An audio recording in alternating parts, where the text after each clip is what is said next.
Hello. Hi. Okay, I'm here with my wonderful Dr. Moore again. This is part 2 of our talks, and I'm going to ask her some questions that my 30-day challenge girls have asked, and she's going to answer them with her expertise.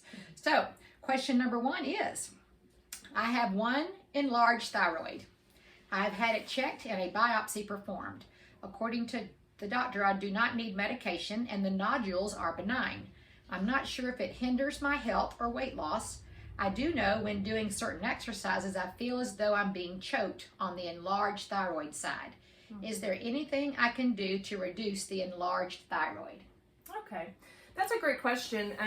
Your thyroid is located right here, and it's just a two-lobed organ.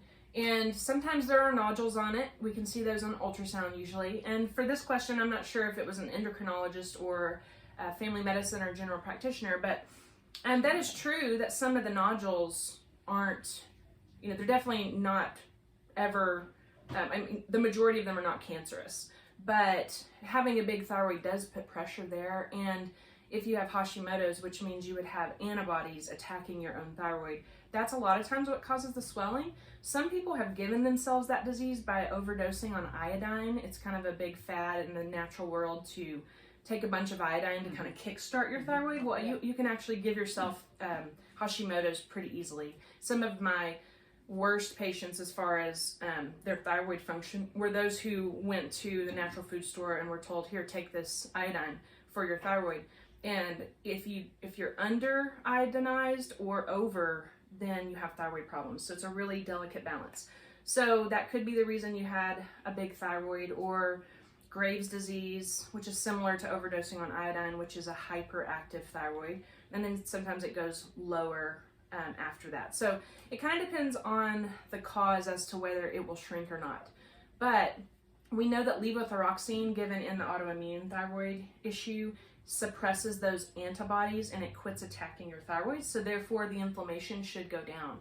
So I couldn't promise one way or the other that we could get that smaller, but if it's inflammation, you're feeling sore here and it's sometimes bigger than other times, then that's probably an indication that we could work on the inflammation. So at Amarillo MD, we treat a ton of thyroid issues, and that's a really common thing. Yes. Yeah. Very good. Okay. Awesome. Yeah, it doesn't say what kind of doctor, just says doctor. Okay. Okay. Same person's asking, as far back as I can remember, I have retained water, my hands, waist, etc.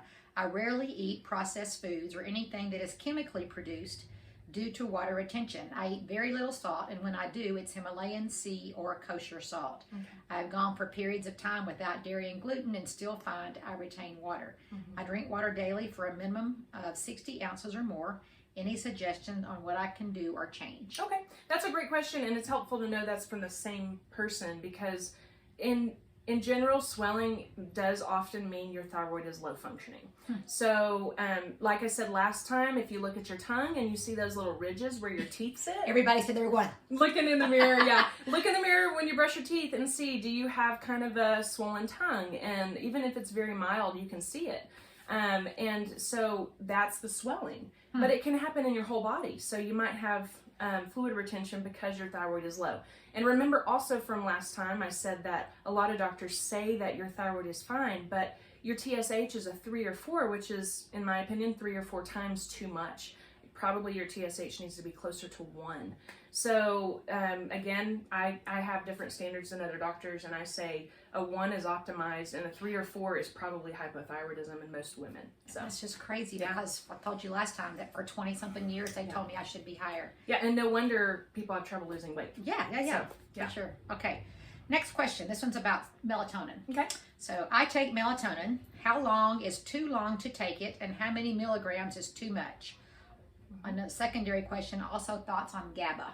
Okay, yeah, that's a great question. So melatonin is something you should produce on your own from your brain, but it's triggered by darkness. So because we have light, most of us walk around melatonin deficient after dark. So after dark, if you don't turn any lights on and you just go to bed with the sun when the sun goes down, you will probably make enough melatonin. If you're not watching TV, if you're not looking at your cell phone, which probably everybody does. I've got a big promise me they're not doing that. Yeah, your laptop, that's going to suppress your melatonin. Right. So you could argue that everyone in this culture is melatonin deficient. So giving melatonin is like fixing that deficiency. Now, how many milligrams? That really depends on the person. Most people don't need more than 1 to 3 milligrams. I personally only need about 0.5 milligram to fall asleep. So if you're sitting there anxious at night, or you just have a lot going on, sometimes you can't turn your brain off because your melatonin's low. So putting a little bit of melatonin under your tongue just to get to fall asleep won't make you sleepy in the morning. The worst thing that happens with melatonin, 2 things. One, you might get bad dreams if it's a poor quality melatonin, just over-the-counter stuff. I don't really recommend most over-the-counter melatonin, but we use physician-grade supplements, and I kind of have a way for my patients to get those at a discount.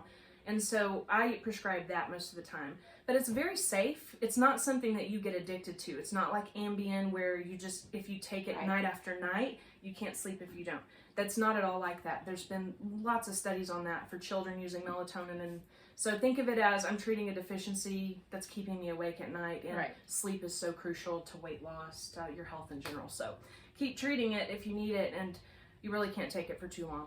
And the only thing is you'll wake up sleepy the next day if you take too much. So be aware of that. That's interesting. Yeah. So what I'm trying to do with my 30-day challenge girls is I'm setting rules for them. Like in the morning, I'm trying to have a time that they want to go to bed. So trying to get 10 minutes of sunlight in the morning to start their circadian rhythms going. And then I'm having them by, let's say they want to go to bed by 10. I'm saying at 7 o'clock, start to dim your lights. By 8 o'clock, close your shades. And then after 8:30, you got to have everything done on the phone. Move your phone out of the room, so try to sleep without your phone close. No extra lights. No extra lights, which is probably the hardest thing because so many people are looking on Facebook or whatever all night long scrolling. And then they're seeing that, and then that disturbs their REM sleep. It does. And it all that tells stuff. your brain that it's daytime because of the light. So somebody sleeping with the television on never gets good sleep. They might feel kind of like they do, but they probably just done it since they were a kid and don't know any different. So yeah, it's really important. And then if they're not sleeping, that exacerbates into you know, crave more carbohydrates, and they get into that cycle. And I'm like, okay, the first thing we have to fix is your sleep. Well, you're touching on a really important point about sleep apnea too. So any reason you get poor sleep, which sleep apnea is a huge one, if you're overweight or you're snoring at night or you're stopping breathing, any of that, you're sleep deprived no matter what. And when you're sleep deprived, your ghrelin and leptin hormones are messed up. And those are your I'm satisfied hormone, or I'm full, or you know what you crave. And so a person walks into a fast food joint who's sleep deprived, they're going to get the double cheeseburger, the fries, and the soda, get a refill on their soda, and eat it all, even if they're stuffed afterwards. And not because they're a bad person or they don't have control. It's because their body wants that because they're so sleep starved. Same person gets a better night of sleep, might go in there and get the salad if there's one on the menu, or a wrap, and they might eat 3/4 of it and go, you know what, I'm full. And then they're done. And that's that in part is due to sleep. So part of losing weight or having healthy hormones is your sleep. It's crucial. So we do a lot of sleep apnea testing and treatment here, a ton. Wow. We do a home sleep test that's just $100, and it's done overnight at your own home. And it's really important to get treated for sleep apnea. So we have a whole sleep apnea treatment program, which actually we don't require a membership for. We're kind of offering that to the public because Amarillo just doesn't have a lot of good affordable options for that. So that's super important. Yeah, we're just really passionate about it because it causes heart failure over time. For sure. And if you're not sleeping, everything else doesn't work together. So. Now the GABA question. Oh yeah. GABA, if you're taking a supplement with GABA, sometimes it can't get through the blood-brain barrier. So there's special kinds, kind of going back to physician-grade supplements, is some of the over-the-counter GABA is not going to be effective. But if you have a physician-grade GABA or a certain kind, it can get into the brain. The other cool thing about GABA is your gut flora, like your probiotics or the good bacteria in your gut make GABA. So if your gut is torn up and you've had a lot of antibiotics and you don't eat well, you don't have good gut flora and you're not making GABA. And so that's how your gut plays into anxiety or your mental health. So GABA is your calm down neurotransmitter, one of them. Yeah. So is there a certain milligram or anything that they can or can't take on that, or is there? No, I mean it's usually in hundreds, like 100 to 500 milligrams of GABA. But again, it really just depends on the formula that you're getting, and it may or may not be effective. So sometimes my patients just save money because we're doing really potent supplements, and they're not spending a whole bunch over the counter on stuff that's not working. Okay. So. Awesome. And the last question for this, and then we'll go next week for part 2. how often, let me get my glasses because I'm an old lady. How often does someone need to check their hormones? It's been 6 years for her. Okay, so, I mean, technically, if your doctor has done this long enough, you might be able to just do a symptom questionnaire, and sometimes they can tell you if your hormones are off that way. If you can check them, either saliva or blood, that's great because that confirms one way or the other. Because sometimes your symptoms, you know, lack of sleep or irritability could be too much or too little of estrogen, and it's hard to tell the difference. So the blood test or saliva test would confirm that. So if this person's having hormone related issues, hot flashes, sleep problems, irritability, mood issues, depression, anxiety, that stuff, then I would say get your hormones checked and see, you know, what they're doing. And again, it's kind of like, well, which doctor tells you what? Yeah. And so sometimes they're going to tell you they're fine and they really might not be fine. Sometimes I get that lab result back and go, okay, these look fine, but your symptoms tell me they're not fine.